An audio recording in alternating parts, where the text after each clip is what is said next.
All right, ladies and gentlemen, boys and girls, welcome back. It is Dave, the Real Music Observer, observing real music in real time for real people just like you, right there, and just like me. Well, you know, with Thanksgiving quickly approaching here, and maybe you're in an airport somewhere and you get a notification, oh, it's the RMO, he's got a video. You can watch this one. This one is, you know, it's for the holiday. The biggest turkey out there right now is not the two turkeys they pardoned at the White House yesterday. What was it, carrots and peas or something like that? Those were big birds. I saw them walking around going, yep. But you know what's a bigger bird, bigger turkey right now out there? Is a Fleetwood Mac concert. I just had to do it, folks. Listen, here's my perspective on this, and I think what Fleetwood Mac needs to do, first and foremost, is to give Paul Stanley and Gene Simmons a call. Because they're about to embark on this KISS end-of-the-road, never-ending road. The road curves, the road turns, it twists, but it comes to an end somewhere in the future. We're not sure, 3 years, 4 years, 5 years down the road, because KISS can just stand on stage. They don't have to do anything. They don't actually have to play their instruments, which is really cool, because they could just do this forever. People are flocking to these shows just to see their heroes on stage. So rather than having Neil Finn try to sing, which he kind of can't, let's be honest. I mean, yeah, he can sing Don't Dream It's Over, but that's not a Fleetwood Mac song. But then again, the audience going probably doesn't really care that much which music they hear. They're hearing music, they recognize it, and they clap. You know, it's the old Pavlov dog thing. You know, it's ring the bell, and they'll clap. So Mike Campbell, too, he could spend the entire show in the bathroom. He never has to come out. They can do a hologram of Mike Campbell. Mick Fleetwood, same thing. You know, this irritating 10-minute drum solo I've been hearing about. You know what? Pre-record the solo.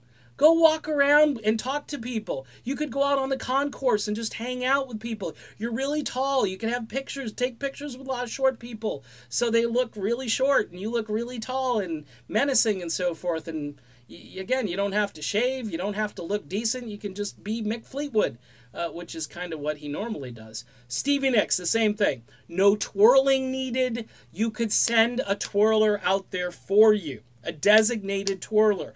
Or again, have a hologram set up where you could just see yourself twirling almost the entire show.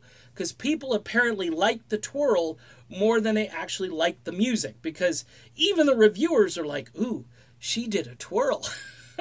I'm sitting there going, a twirl? What about a vocal? Oh, and those vocals, Stevie vocals, hey, we've got vocal enhancement for that, no problem. Auto-tune, just crank the auto-tune knob to 11, you know, because our auto-tune knob goes to 11. And I think people would dig it.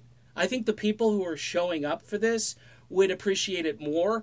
The reviewers would praise it. They would say, Fleetwood Mac finally embraces great technology, whereas Lindsey Buckingham is stuck in the dark ages, playing his music all by himself and getting out there and sweating and interacting with fans. Why do that when you can just have your comic book images out there doing what needs to be done and the fans are entertained? Nobody loses. Those $300 tickets for 2 tickets or whatever, worth every penny.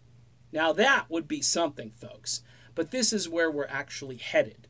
This may be a little bit of parody, a little bit of satire, tongue-in-cheek, some jokes here. But let's face it. When you look at this lineup, poor Christine McVie, 75 years old, trying to carry this, she can hardly do this, okay? Let's be honest. Stevie Nicks hasn't sung really well for a very long time.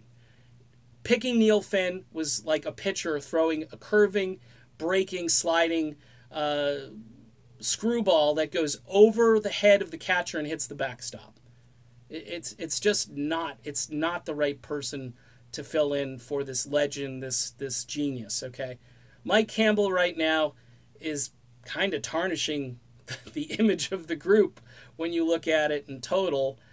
His playing is good, but it's not Fleetwood Mac style playing. It's Heartbreakers playing. It's just a different breed of guitar. And then poor John McVie, who doesn't get a lot of ink. He's probably the odd man out here because he plays bass and he doesn't sing. So he can probably do this for, pretty much forever. And he's a good bass player. And, Mick Fleetwood was once a really, I don't know about, heralded drummer, but a respected drummer. I think because of what he's done with this and has agreed about just taking the money and not really thinking about the product, I think it's hurt him as well.